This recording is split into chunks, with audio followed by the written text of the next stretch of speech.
अस्सलामुअलैकुम नाज़रीन, आओ लिखना सीखें विद जाहिद मलिक के लेसन 28 में खुश आमदीद।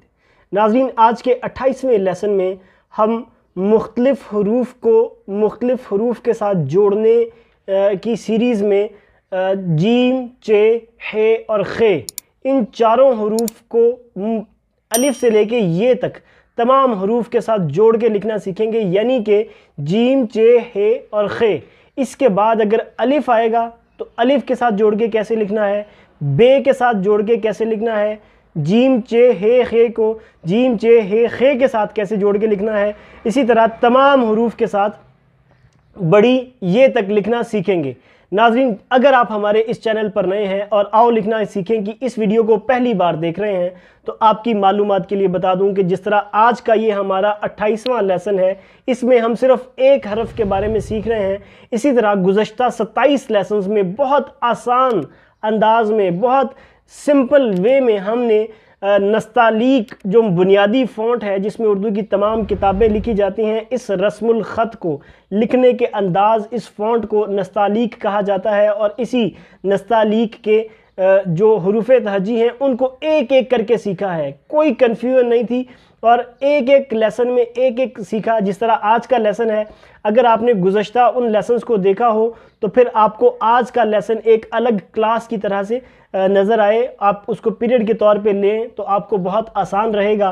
तो आप आज की इस वीडियो को भी आखिर तक देखिए और उन गुज़श्ता लेसन्स को भी ज़रूर देखिए जो हमने ऑलरेडी अपलोड कर दिए हैं। और आइंदा लेसन आप लेने के लिए हमारे इस चैनल को भी ज़रूर सब्सक्राइब कर लें और बेल आइकन प्रेस कर दें ताकि आपको आने वाले जो लेसन्स होंगे उनका नोटिफिकेशन मिल जाए और आप उसको देखकर प्रैक्टिस कर सकें। अगर आप इसी तरह फेसबुक पर ये वीडियो को देख रहे हैं तो आप हमारे इस चैनल को भी ज़रूर लाइक कर लीजिए और हमारी इन वीडियोस को भी शेयर करें अपने जानने वालों के साथ और कमेंट्स में अपनी राय का भी इजहार करें। आज के लेसन का बाकायदा आगाज़ करते हैं और जीम, चे, हे, खे को मुख्तलिफ हरूफ के साथ जोड़ के किस तरह से लिखना है, क्या इसके कवायदो ज़वाबित हैं, क्या इसका उसूल रहेगा हमेशा हमेशा के लिए, तो वो सब चीज़ें अभी हम सीखते हैं। तो आओ लिखना सीखें विद जाहिद मलिक। जी नाज़रीन, अभी हम जो आज के हर्फ जीम को मुख्तलिफ हरूफ के साथ लिखने की शुरुआत करेंगे तो आप देखेंगे कि जब कभी भी ये उसूल रहेगा कि जिस तरह अभी हम लिखेंगे यही उसूल रहेगा कि तमाम हरूफ के साथ जोड़ जोड़ के इन हरूफ को किस तरह से लिखना है। अभी जैसे मैं सबसे पहले शुरुआत करूं, आपको जिस तरह पहले गुज़श्ता लेसन में बता दिया गया था कि अलिफ़ की बज़ाते ख़ुद कोई मश्क नहीं होती, क्योंकि अलिफ़ के बाद जो भी लफ्ज़ आएगा तो ज़ाहिर है अलिफ़ अलग से लिखा जाएगा, उसकी मश्क नहीं है। उससे पिछला जो उसके बाद वाला जो लेसन है, लेसन 27, उसके अंदर हमने बे को मुख्तलिफ हरूफ के साथ जोड़ के लिखा। यानी कि बे के बाद अगर कोई दूसरा हर्फ आएगा तो वो कैसे लिखा जाएगा। ये अभी हम आज का जो हर्फ है हमारा जीम, बे, ते, टे, से, ये इन सब हरूफ का लेसन 27 में हम लोगों ने सीख लिया। आज के लेसन 28 के अंदर हम जीम को मुख्तलिफ हरूफ के साथ जोड़कर लिखना सीख रहे हैं। यानी कि जीम के बाद अगर कोई दूसरा लफ्ज़ आएगा तो वो कैसे उसको लिखा जाएगा, या जैसे जीम के बाद अगर अलिफ़ आएगा तो कैसे लिखना है। वो आपने जिस तरह जीम को के लेसन में आपने देखा था कि जीम का शुरू का हिस्सा नोक के साथ बनाया जाता है। इसके साथ साथ मैं आपको कतों के हिसाब से भी आपको बताता जाऊंगा।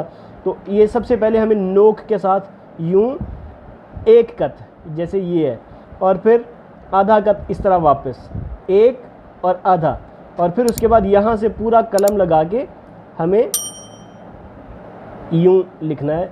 और ये आगे अलिफ़ उसी तरह 3 कत के मुताबिक इस तरह लिखा जाएगा।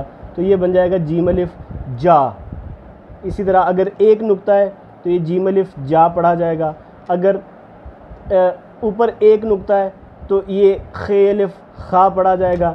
नीचे 3 नुक्ते हैं तो ये चे अलिफ़ चा पढ़ा जाएगा। अगर कुछ भी नहीं है तो हा पढ़ा जाएगा।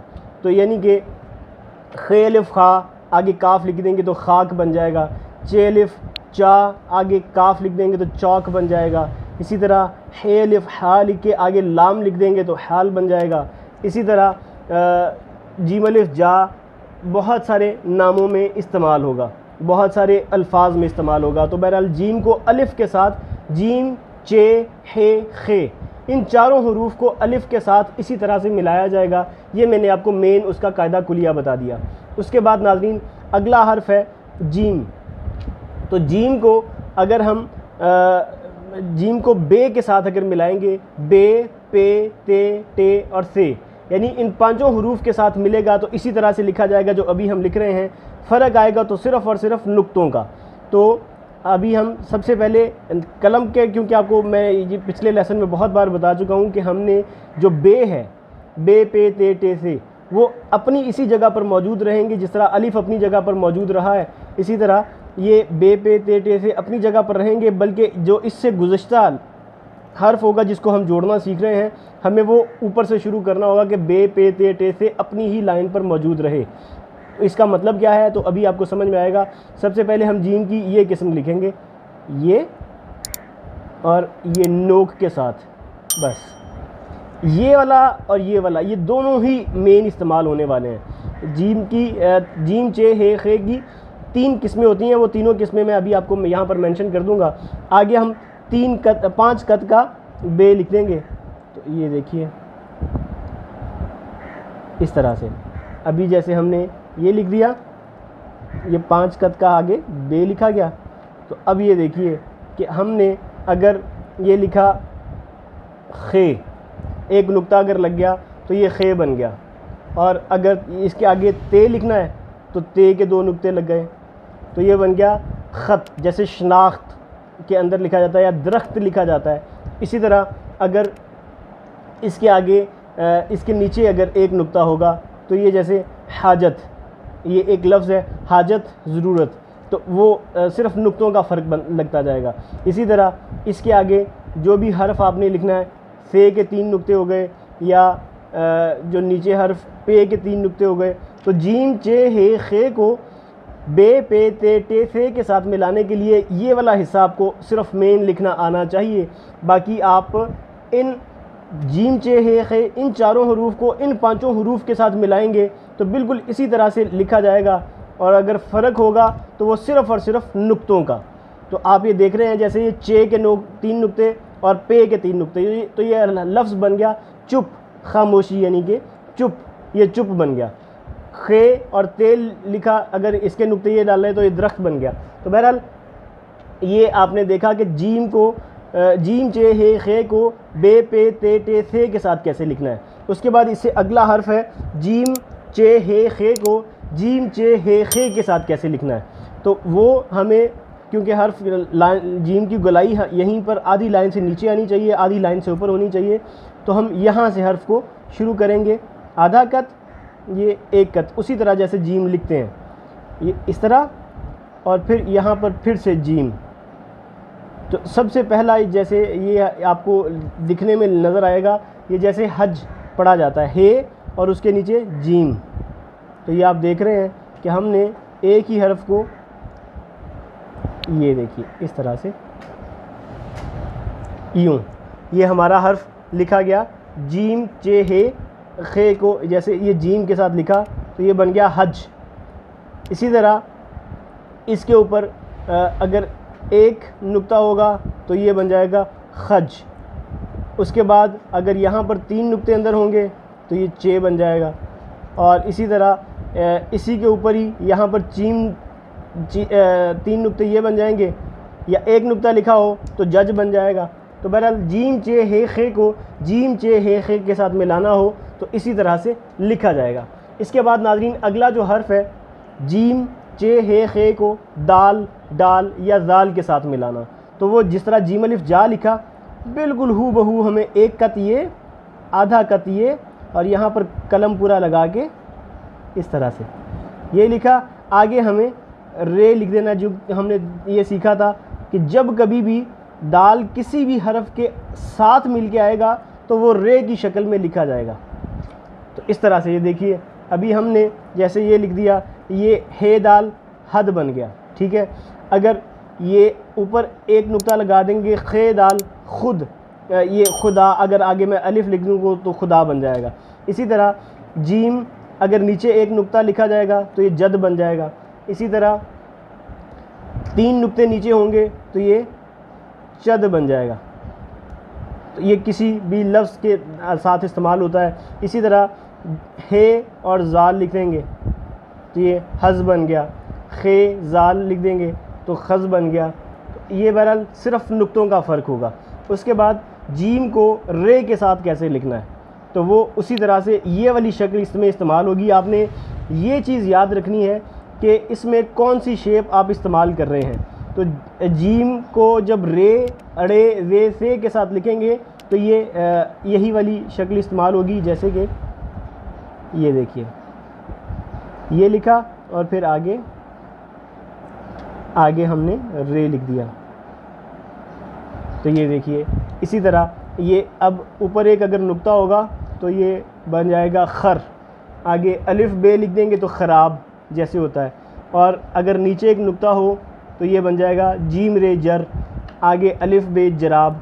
या इस तरह जो भी हुरूफ आप लिखना चाहते हैं, हेज़े हज़, खे खुज़ैमा, जैसे एक नाम है खुज़ैमा, खे और जे इस तरह जुड़ के बहरहाल जीम चे हे और खे, इन चारों हुरूफ को रे अड़े रे से, इन चारों में से किसी के साथ भी मिलाएंगे तो उसकी बुनियाद यही लिखी जाएगी। बाकी फ़र्क होगा तो सिर्फ नुक्तों का, और इसके अलावा कोई फ़र्क नहीं है। उसके बाद इससे जो अगला हर्फ है सीन, जीम को सीन के साथ, जीम चे हे खे, इन चारों हुरूफ को अगर सीन या शीन के साथ मिलाना हो तो इसी तरह से लिखा जाएगा। यही वाला हिस्सा सबसे पहले हमने ये लिखना है। आपने बस ये चीज़ नोट करनी है कि आपको हर्फ को किस जगह से लिखना शुरू करें कि जो उसका नीचे का हिस्सा है वो यहीं पर लाइन के जो उसूल हमने सीखा उसी उसूल के मुताबिक ही रहे। तो ये देखिए, इस तरह से ये जीम और सीन, आगे यहाँ से हम इसकी गुलाई लिख देंगे। तो ये देखिए, जीम को सीन के साथ मिला दिया गया।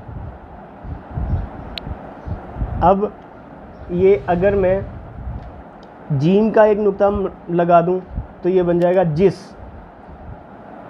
यहाँ पर खे का एक नुक्ता लगा दूं तो ये बन जाएगा खस। अगर यहाँ पर 3 नुक्ते शीन के भी मिल जाएं तो ये खुश बन जाएगा। इसी तरह चे के 3 नुक्ते होंगे तो ये चुस बन जाएगा। तो बहरहाल ये आपने देखा कि जीम चे हे खे को सीन या शीन के साथ मिलाना हो तो बुनियाद यही की यही लिखी जाएगी और आगे सिर्फ नुक्तों का फ़र्क रह जाएगा। उसके बाद अगला हर्फ सीन शीन स्वाद, इसको जीम को स्वाद या ज़्वाद के साथ अगर लिखना हो तो वो हम सीन को जीम चे हे खे को यहीं से शुरू करेंगे, इसी तरह से जैसे इसमें शुरू किया, और नोक के साथ ही इतना हिस्सा बनाना होगा। यही उसूल है, हमेशा नोक के साथ इतना हिस्सा बनाने के बाद आपको यहाँ पर स्वाद लिख देना है। और स्वाद आपने इसी स्वाद के लेसन में आपने अलग से बड़ी तफसील से लिखना सीख लिया है। अगर सीखा है तो यकीनन आपके लिए ये बाकी का बहुत ज़्यादा आसान रहेगा। आपने सिर्फ हुरूफ को जोड़ते जाना है और आपको अगले लेसन्स आपको आते जाएंगे। उसके बाद यहाँ से हम इसकी गोलाई लिख देंगे इस तरह से। तो ये देखिए, ये खे को स्वाद के साथ मिलाना हो, ये जैसे खसूसी लिखते हैं तो खे स्वाद और आगे वाव लिख देंगे। तो बहरहाल खे को स्वाद के साथ इस तरह मिलाना है, खे को हे को ज़्वाद के साथ ऐसे मिलाना है जैसे हज़रत, तो हे ज़्वाद के साथ ऐसे मिलता है। जीम को स्वाद के साथ इस तरह मिलाते हैं अगर एक नुक्ता हो, अगर 3 नुक्ते हो तो यकीनन आपको पता चल जाएगा कि ये चे को स्वाद के साथ इस तरह से मिलाया गया है। तो ये आपने हुरूफ सीखे। इसके बाद अगला जो हर्फ है जीम चे हे खे को तोएं या ज़ोएं के साथ मिलाना हो तो वो हम यूँ लिखेंगे कि इसी तरह ये जीम लिखा और ये हिस्सा नोक के साथ, और आगे आपने बस ये चीज़ नोट करनी है नाज़रीन के आपने ये वहाँ से लिखना शुरू करना है कि जहाँ तोएं की अब हमने उसूल सीखा था, इन हुरूफ के उसूल सीखे थे कि कहाँ पर वो होते हैं, वो वहीं के वहीं रहेंगे। बाकी जो हर्फ लिख रहे हैं वो ऊपर लिखा जाएगा, उसके साथ लिखा जाएगा। तो ये देखिए, हे तोएं के साथ इस तरह मिल गया। अगर एक नुक्ता लगा देंगे तो ये ख़त बन जाएगा, और इसी तरह ये एक नुक्ता जोए का भी बन जाएगा तो ये खज़ बन जाएगा। जीम तोए जत इस तरह से, चे ते जे चे और तोए इस तरह से मिलेंगे। तो बहरहाल इनमें से जीम चे हे खे इन चारों हरूफ को अगर तोए या जोए इन दोनों के साथ मिलाना हो तो इस तरह से हमें इसको लिखना होगा। उसके बाद इससे अगला जो हर्फ है नाज़रीन, जीम चे हे खे इन चारों हरूफ को अगर आइन या गैन के साथ मिलाना हो तो वो कैसे लिखना है। तो आपको सबसे पहले हर्फ वहाँ से शुरू करना है कि गैन अपनी ही जगह पर मौजूद रहे जो उसकी आपने सीखी है। तो यहाँ पर हम इस जगह से शुरू किया, ये इस तरह यही वाली शेप और नोक के साथ, बिल्कुल जैसे इसमें लिखा खे को जब स्वाद के साथ मिलाया या पहले लिखा, उसके बाद यहाँ पर आइन की यही वाली शक्ल इस्तेमाल होगी। इतना हिस्सा आपको नोक के साथ लिखना होगा। फिर उसके बाद कलम को पूरा लगाने के बाद इस एंगल पे कलम रखना है। वैसे हम आमतौर पे कलम यूँ रखते हैं, लेकिन आइन की ये वाली शेप, जब कभी भी आइन का ये उसूल है कि किसी भी लफ्ज़ के साथ आइन लिखा जाएगा तो वो इसी शेप में लिखा जाएगा, यानी कि अलग होगा तो शेप अलग होगी। अगर किसी लफ्ज़ या नाम के दरमियान में आएगा तो भी फिर इस तरह से लिखा जाएगा। यहाँ से अभी हमने यूँ, ये देखिए, उसके बाद नीचे इसको ले आएंगे और फिर इसकी गोलाई लिख देंगे जो हमने सीखी, यूँ 90 डिग्री के एंगल पे कलम को रख के इस तरह से। तो ये देखा आपने, बहुत आसानी के साथ हमने हर्फ आइन लिख लिया। और फिर हमने यहाँ पर अगर जीम का एक नुक्ता लगाया तो ये जा बन गया, गैन का एक नुक्ता लगाया तो जीम गैन के साथ मिल गया, हे आइन के साथ मिल गया, इसी तरह ये चे आइन के साथ मिल गया, इसी तरह खे आइन के साथ मिल गया। तो ये हरूफ इसी तरह से रहेंगे। उसके बाद इससे जो अगला हर्फ है नाज़रीन, वो है जीम चे हे खे को अगर मैं लिखूं फ़े के साथ तो वो कैसे लिखना है। वो बिल्कुल इसी तरह से जैसे आपने ये लिखा, यही वाली शेप यहाँ पर इस्तेमाल होगी कि हमने यूँ और फिर इस तरह लिखने के बाद ये फ़े इस तरह से लिखा जाएगा नाज़रीन ये। उसके बाद नीचे 5 कद का हम फ़े बे लिख देंगे, यानी कि जैसे फ़े लिखते हैं। फ़े आपको यकीनन लिखना आता ही है क्योंकि आप अगर लेसन 27 पे हैं तो आपने ये पहले सीखा हुआ है। और फिर ये देखिए, ये बन गया हे फ़े हफ़, खे फ़े खफ़, जीम फ़े जफ़ और चे फ़े चफ़। तो बहरहाल ये आपके नुक्तों पे डिपेंड करता है कि आपने कौन सा हर्फ इसके साथ लिखा। इसी के साथ अगर मैं जीम चे हे खे को काफ के साथ अगर लिखना हो तो इसी तरह से हे लिखा जाएगा सबसे पहले, यही वाली शेप, और फिर यहाँ पर काफ का ये गोलाई यूँ इस तरह लिखने के बाद फिर यहाँ से हम इसकी लाइन के बाद वही उसी उसूल के मुताबिक हम इसकी गोलाई लिखेंगे। ये लिखा गया हक़। जैसे अगर काफ के तो ज़ाहिर है 2 नुक्ते आएंगे ही आएंगे, बाकी अगर कोई नुक्ता नहीं है तो ये हक़ है। और इसी तरह अगर ये एक नुक्ता यहाँ पर है तो ये खक़ है, अगर ये जीम का एक नुक्ता है तो ये जक है, और अगर ये चे के 3 नुक्ते हैं तो ये चक बनेगा। तो ये किसी लफ्ज़ के दरमियान में जब इस्तेमाल हो रहा होगा तो आपको इसकी अगर मिसालें याद हों तो फिर आपको ये बेहतर तरीके से पता चल पाएगा कि इस सब का मतलब क्या है। इसके साथ अगर नाज़रीन मैं यहाँ पर काफ की दूसरी जो आम काफ होता है उसके साथ अगर लिखना हो काफ या गाफ के साथ, जब जीम चे हे खे काफ या गाफ के साथ मिलेंगे तो बिल्कुल इसी तरह से जैसे जीम अलिफ जा लिखा उसी तरह हम जीम अलिफ जा सबसे पहले लिखेंगे, लेकिन इसका जो अलिफ होगा ये 4 कद का होगा। जैसे ये 3 कद का है तो ये उससे लंबा है क्योंकि काफ का अलिफ 4 कद का होता है, ये आप जानते ही हैं। और अगर किसी हर्फ के साथ जुड़ के अगर काफ आएगा तो वो 5 कद का लिखा जाएगा। वैसे आपको पता है कि ये 3 कद की इसकी लंबाई होती है। तो अब मैं यहाँ से इसको लिखना शुरू करूँगा। तो ये देखिए जीम काफ, ये सबसे पहला हर्फ। अगर मैं यहाँ पर पहले इसका कशिश भी लिख देता हूँ,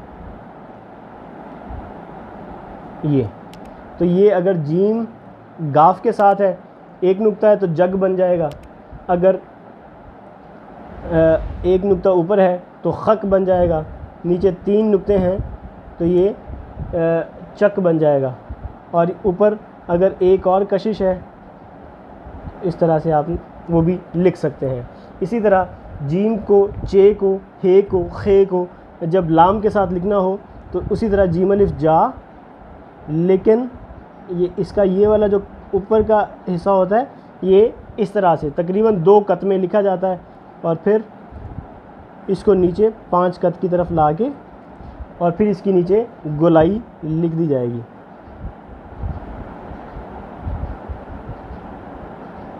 यूँ। तो ये जल, हल या जो भी इस तरह के हरूफ बनते हैं इस तरह से लिखे जाएंगे। जैसे खल, दाखिल या जल, या इसी तरह चल लिख दिया जाएगा। इसी तरह इसको मीम के साथ अगर लिखना हो नाज़रीन तो यहाँ से हमें ये वाली शेप इसकी इस्तेमाल करनी होगी, इस तरह से खे, जीम चे हे खे और फिर आगे मीम। इसको इसके बराबर तक लाजमी लाना है, इसको यहीं तक मीम नहीं लिखना, इसके यहाँ तक, इस एंड तक आने के बाद फिर आगे मीम का ये वाला हिस्सा हमें लिखना होगा इस तरह से। और फिर हम इसके नीचे का जो अलिफ है ये हम तकरीबन 6 कत के बराबर हम इसको लिखेंगे इस तरह से। इसी तरह ये खे को मीम के साथ, जीम को मीम के साथ, चे को मीम के साथ इस तरह से मिलाया जाएगा। इसके बाद नाज़रीन इससे अगला हर्फ यानी कि जीम चे हे खे को नून के साथ अगर मिलाना हो तो इसी तरह से ये लिखा जाएगा, ये बंद आएगा और फिर इसको नीचे हम नून लिख देंगे, सिंपल जिस तरह हम नून लिखते आए हैं।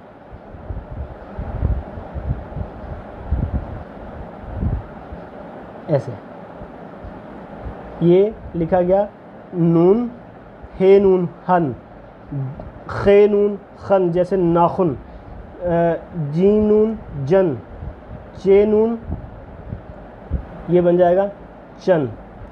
इस तरह बहरहाल नुक्ता आप जिस हरफ को इस्तेमाल कर रहे हैं उस तरह से ये लिखा जाएगा। इसके बाद अगला हर्फ अगर जीम चे हे खे को वाव के साथ मिलाना हो तो वो आप यूँ उसी तरह से लिखेंगे और फिर उसके बाद आगे इसके नीचे हम वाव लिख देंगे नाज़रीन इस तरह। अब ये देखिए ये बन गया हो, हे वाव हो, और अगर ऊपर एक नुक्ता होगा तो ये बन जाएगा खो। जैसे खूबसूरत के अंदर भी लिखा जाता है तो इसी तरह से जीम वाव जो बन जाएगा, चे वाव चो बन जाएगा अगर 3 नुक्ते नीचे होंगे। और इसके बाद अगला हर्फ जीम को, जीम चे हे खे को अगर हे के साथ मिलाना हो तो वो भी इसी तरह से ये वाला हिस्सा सेम टू सेम और फिर नीचे हे। और अब जैसे नीचे एक नुक्ता होगा तो जा, जैसे ख्वाजा लिखा जाता है, या ऊपर एक नुक्ता हो तो खा बन जाएगा, नीचे 3 नुक्ते होंगे तो चा बन जाएगा। ये यानी कि जीम चे हे खे को हे के साथ इस तरह से मिलाया जाएगा। उसके बाद नाज़रीन आ गया सेकंड लास्ट वर्ड छोटी ये के साथ मिलाना। तो जीम चे हे खे को छोटी चे ये के साथ मिलाना हो तो सबसे पहले यही वाला ये जो हमने जीम के साथ लिखा वही वाला लिखने के बाद आगे हम इस तरह से ये छोटी ये लिख देंगे इस तरह से। तो ये हे ये ही बन जाएगा, या इस तरह से ये देखिए नाज़रीन ये हमारा हर्फ ये ही लिखा गया। जैसे नीचे एक नुक्ता आ जाएगा तो ये बन जाएगा जी, इसी तरह 3 नुक्ते आ जाएंगे तो ये बन जाएगा ची, इसी तरह एक नुक्ता ऊपर आ जाएगा तो ये बन जाएगा खी। इसी तरह इससे अगला और आखिरी हर्फ यानी कि जीम चे हे खे को बड़ी ये के साथ मिलाना हो तो इसी तरह से हे का ऊपर का हिस्सा लिखेंगे और फिर उसके नीचे ये लिख देंगे 3 कत का ये हिस्सा और फिर अगला आखिरी हिस्सा ये।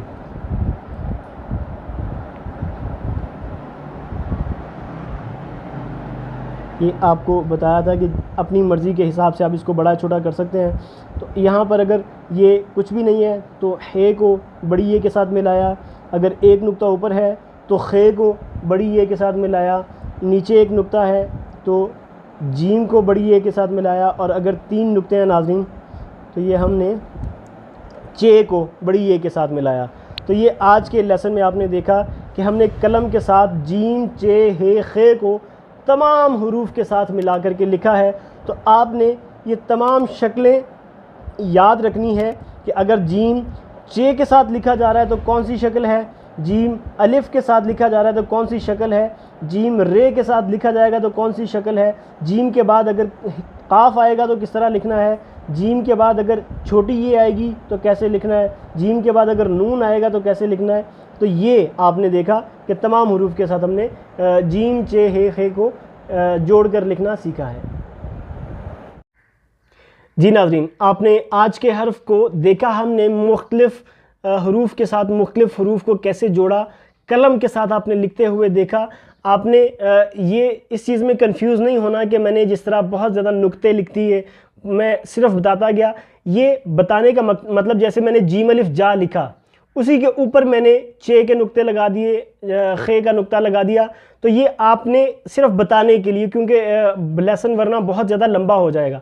आप ये देखिए कि जीम अलिफ जा अगर लिखा, हे अलिफ हा लिखा तो वो अलग एक लफ्ज़ बन गया, फिर उसके बाद दोबारा लिखें जीम अलिफ जा तो वो एक अलग लफ्ज़ बन गया, फिर उसके बाद चे अलिफ चा फिर ये अलग लफ्ज़ बन गया, खे अलिफ खा ये अलग लफ्ज़ बन गया। इस तरह यानी कि जीम चे हे खे को 4 हुरूफ को अलिफ के साथ लिखेंगे तो 4 अलग अलग हुरूफ लिखे जाएंगे।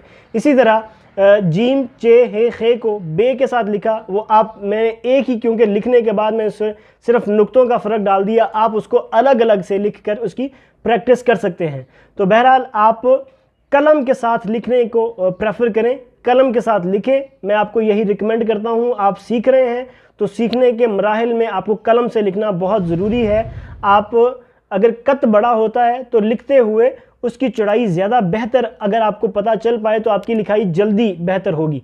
अगर आप कलम के साथ नहीं लिखना चाहते तो कोई मसला नहीं है, आप मार्कर के साथ लिखिए, लेकिन बहरहाल आपको लिखना ज़रूर चाहिए। अगर आपका ताल्लुक़ तालीम व ताल्लुम से है, यानी कि आपकी प्रैक्टिकल लाइफ भी, जैसे टीचर्स और प्रोफेसर्स होते हैं उनको आमतौर पर लिखना होता है, खुशनवीसी वाले, स्टाम्प फरोश वाले इस तरह जो लिखते हैं उनको बहरहाल इसमें लिखना पड़ता है, तो वो यहाँ हमारे इस चैनल से ज़रूर सीखें। तो अभी जिस तरह हमने आज के लेसन में तमाम हुरूफ को कलम के साथ लिखा है, इसी तरह इन तमाम हुरूफ को हम कट मार्कर के साथ और पेन के साथ देखेंगे कि आम तौर पे हम प्रैक्टिकल लाइफ में जब इसको पेन के साथ लिखते हैं, पेंसिल के साथ लिखते हैं, पॉइंटर के साथ लिखते हैं, तो कैसे लिखना है, तो ये सब चीज़ें जानेंगे। तो आओ लिखना सीखें में जाहिद मलिक। जी नाज़रीन, अभी हम जो आज के सीखे गए हर्फ को, तमाम हुरूफ को कलम और पेन वगैरह के साथ लिखना सीखेंगे तो बिल्कुल वही का वही उसूल रहेगा, उसूल तब्दील नहीं होगा। सिर्फ़ और सिर्फ फ़र्क होगा कि कत हमारा छोटा है तो लिखे गए हुरूफ छोटे होंगे। लेकिन आपकी सहूलत के लिए मैं इसको इन तमाम हुरूफ को एक बार फिर से लिखना दिखा देता हूँ। जैसे सबसे पहला हर्फ अभी हमने कलम के साथ लिखा जो जीम अलिफ जा, तो वो इसी तरह से अगर मैं ये लाइन इस्तेमाल करूँगा तो ये आप देखेंगे कि जीम अलिफ जा इस तरह से हमने लिखा था। तो ये सबसे पहले जीम अलिफ जा, खे अलिफ खा, जीम अलिफ जा, चे अलिफ चा, इसी तरह जीम जे हे खे, चारों हुरूफ इसी तरह से लिखे गए हैं। उसके बाद जो अगला हर्फ हमने जीम चे हे खे को बे पे ते टे से के साथ मिलाकर लिखना सीखा, तो वो इसी तरह से यूँ,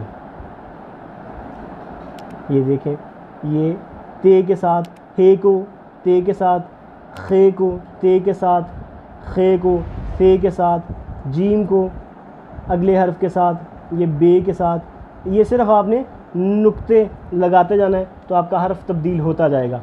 तो ये अगला हर्फ, ये सारे एक साथ लगाने का मतलब इसमें कंफ्यूज नहीं होना कि मैंने लिख क्या दिया, ये सिर्फ मैं मिसाल दी है कि अगर जैसे ये लिखा खे को मैंने ते के साथ लिखा बिलफर्ज, उसके बाद जीम को बे के साथ लिखूँगा तो ये देखिए उसी तरह से अगर एक ही कत के साथ लिख रहा हूँ तो तमाम लिखे गए हुरूफ भी एक ही साइज़ के होंगे।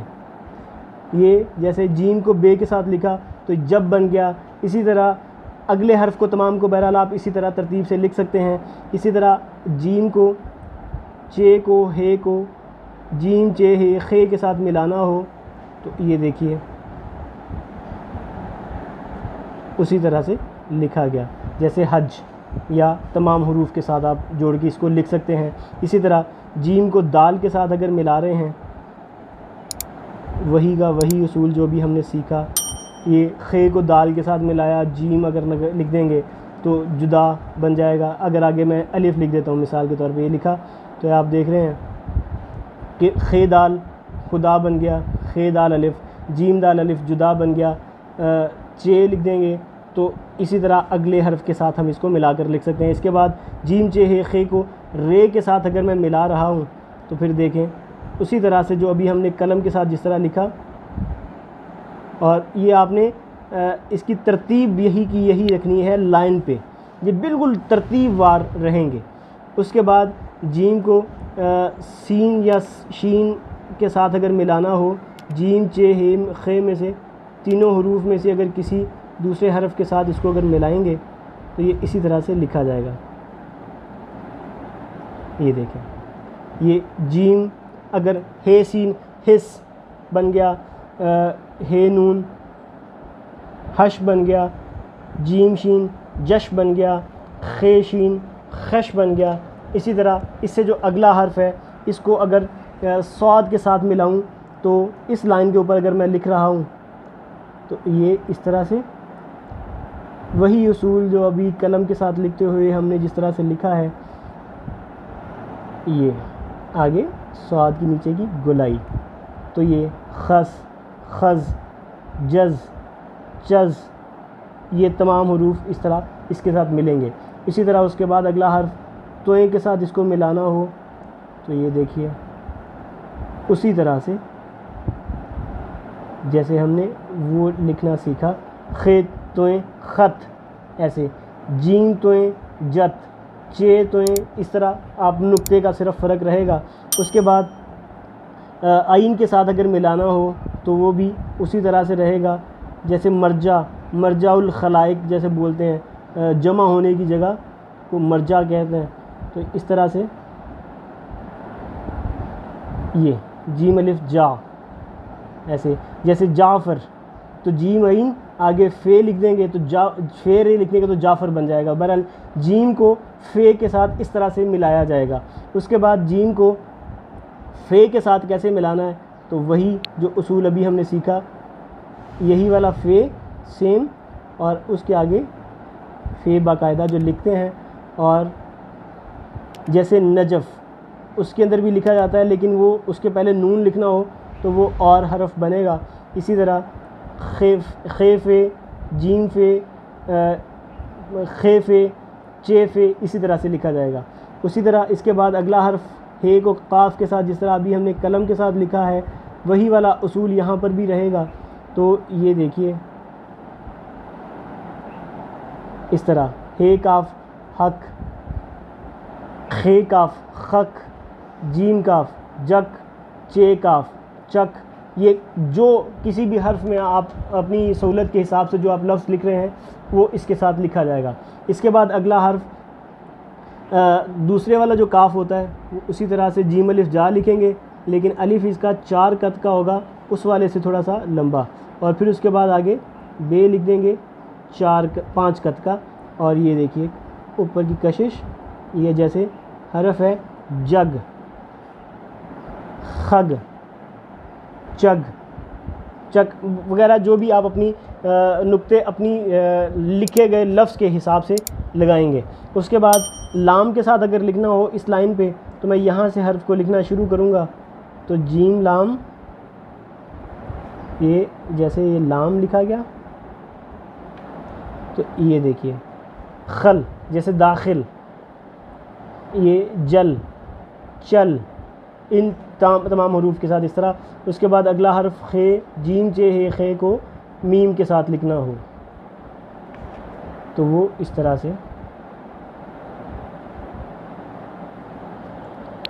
से लिखना है। अगर ऊपर नुक्ता है तो खम, नीचे नुक्ता है जीम का तो जम, चे के 3 नुक्ते हैं तो ये चम। इसी तरह इससे जो अगला हर्फ हो नाज़रीन वो लिखेंगे नून, मीम के बाद नून आता है तो नून, इस तरह से हे खे, जीम चे हे खे को नून के साथ इस तरह से मिलाया जाएगा। ये उसकी बुनियाद है, ये हमेशा इसी तरह से रहेगा और सिर्फ नुक्ते का फ़र्क होगा। जैसे नून का एक खे का नुक्ता है तो खुन, नाखुन के अंदर जैसे होता है, जीम नून, जिन, चे नून, चन, इस तरह से। उसके बाद नून को जीम चे खे को वाव के साथ जिस तरह कलम के साथ लिखा बिल्कुल हू बहू उसी तरह से लिखा जाएगा। ये जीम वाव, चे वाव, खे वाव, जैसे खूबसूरत या चौक के अंदर चे वाव चौक होता है, या जीम वाव जूता के अंदर लिखा जाता है, या जो भी हरूफ हों इस तरह से। उसके बाद जीम चे हे खे को हे के साथ, हे हमज़ा वाला जो हे होता है इस तरह से, ये नुक्तों का सिर्फ फ़र्क रहेगा।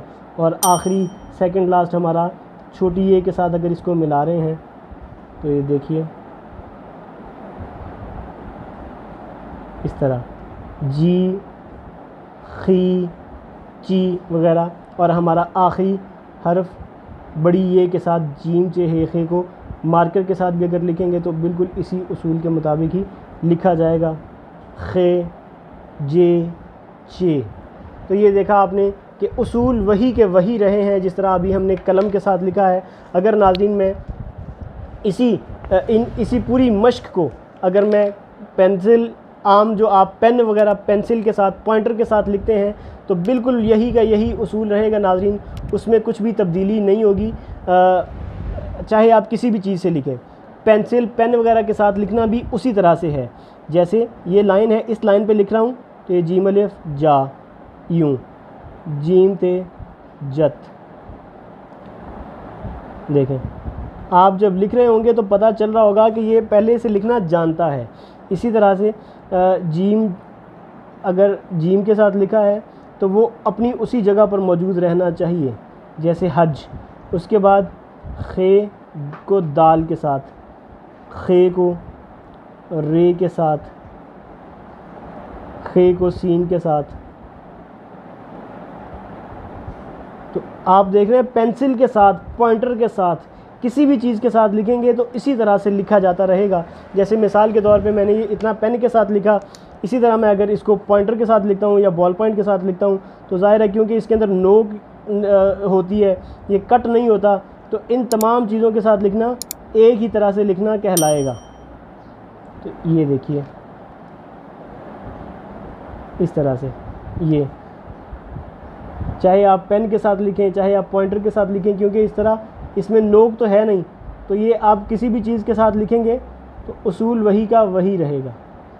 इस तरह अगर मैं इससे अगला हर्फ लिखूं, यानी कि इसकी तरतीब को आगे बढ़ाऊं, तो फिर ये देखिए अगर जीम चे हे खे को स्वाद के साथ लिखना है तो ये खे को स्वाद स्वाद। उसके बाद अगला हर्फ तोए के साथ अगर इसको लिख रहा हूँ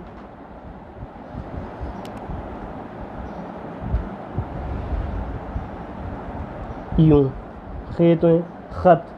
इसी तरह मैं इसको दोबारा उसी तरतीब से लिखता हूँ।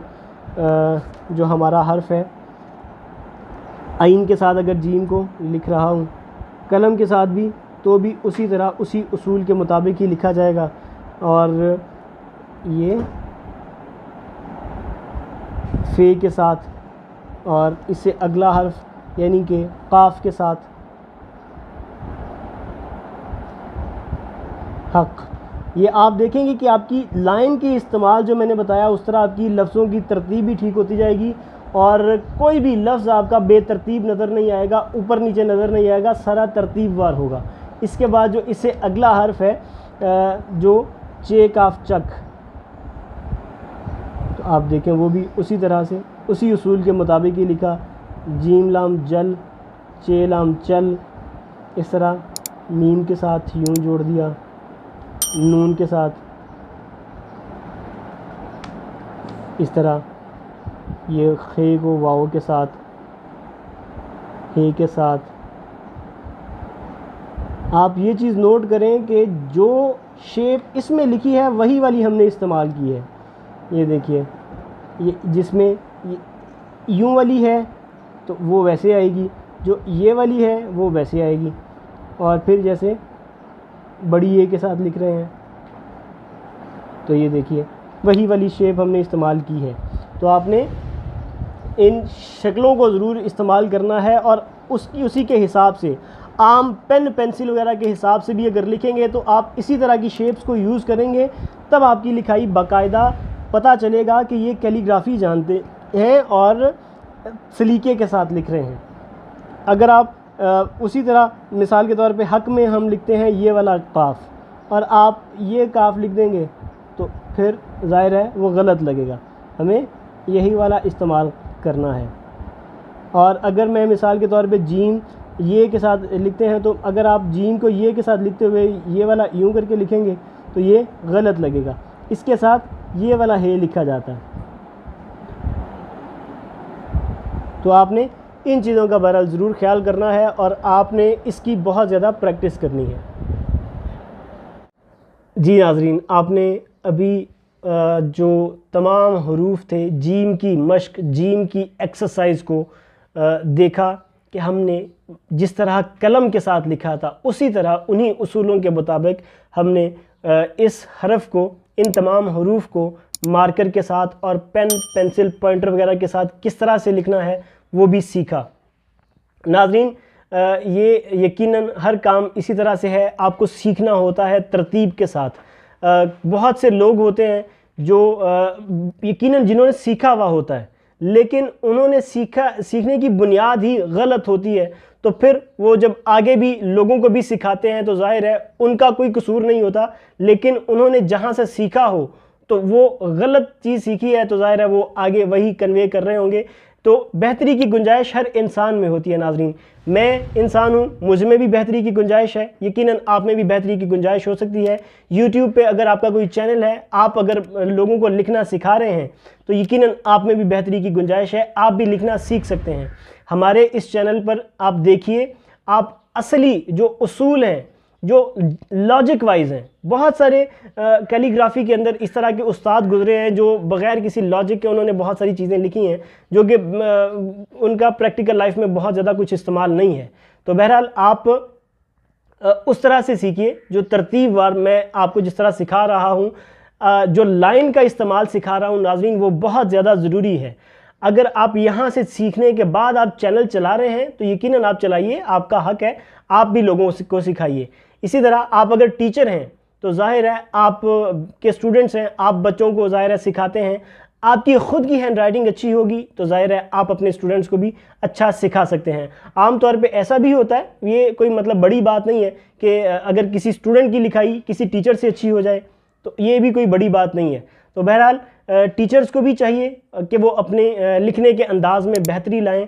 पेरेंट्स को चाहिए कि वो अपने बच्चों को लिखने की तरफ राग़िब करें, अच्छा और ख़ूबसूरत लिखने की तरफ राग़िब करें।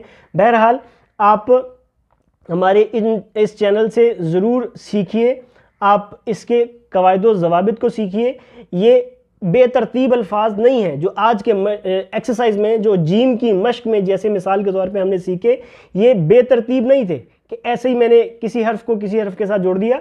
ये बाकायदा एक मश्क है, तरतीब से हमने जीम, चे और हे और खे, इन चारों हरूफ को तमाम हरूफ के साथ कैसे जोड़ के लिखना है, अगर इसके बाद ये वाले हरूफ आएंगे तो कैसे लिखा जाएगा। इसी तरह इसके बाद जो आने वाला लेसन होगा, ज़ाहिर दाल का भी कोई अलग से एक्सरसाइज नहीं हो सकती और रे की भी एक्सरसाइज नहीं हो सकती। उसके बाद सीन और शीन की होगी, तो सीन और शीन के बाद अगर अलिफ आएगा तो कैसे लिखना है, सीन शीन के बाद अगर बे ते टे से आएगा तो कैसे लिखना है। तो ये तमाम हरूफ की अभी हम इसके बाद एक्सरसाइज सीखेंगे। तो बहरहाल आप हमारे इस चैनल को ज़रूर सब्सक्राइब करें, अपने जानने वालों तक शेयर करें, अपने बच्चों का एक टाइम टेबल फिक्स करें। आप पेरेंट्स सबसे पहले हमारी इन वीडियोस को पेरेंट्स खुद देखें, खुद समझें, हमारे कहे गए अल्फाज को अपनी ज़ुबान में, अपने अल्फाज में अपने बच्चों को सिखाएं, समझाएं, फिर उनका एक दिन का एक वक्त मुख्तस करें जिसमें वो बैठें और रोज़ाना की बुनियाद पर बिला नागा लिखें, तो इंशाअल्लाह ताला आपको बहुत जल्द उनकी लिखाई में बेहतरी नज़र आएगी। ये कोई छोटी चीज़ नहीं है। ये अगर देखें, अगर किसी इंसान का, एक इंसान की प्रैक्टिकल लाइफ है तो उसकी यारियां, दोस्तियां, उसके उठना बैठना, हर चीज़ उसी फील्ड से मुताल्लिक होता है। इसी तरह जो बच्चे होते हैं या स्टूडेंट्स होते हैं, चाहे वो किसी भी एज ग्रुप के हों, स्कूल, कॉलेज, यूनिवर्सिटी के स्टूडेंट हों, उनका सारा दारोमदार इसी पढ़ाई से मुताल्लिक ही होता है। तो उनकी अगर उनकी लिखाई अच्छी हो, लिखने का अंदाज़ अच्छा हो, तो जाहिर है वो उनमें अलग तरह का कॉन्फिडेंस होता है। वो अपने क्लासमेट्स को जब सिखाते हैं तो छोटी उम्र में ही अगर उनमें सिखाने का जज्बा पैदा हो जाए, उनको सिखाने में अगर किसी तरह की प्रॉब्लम ना हो, तो ज़ाहिर है उनमें अलग तरह का कॉन्फिडेंस आता है जो आने वाली ज़िंदगी में उसको काम आता है।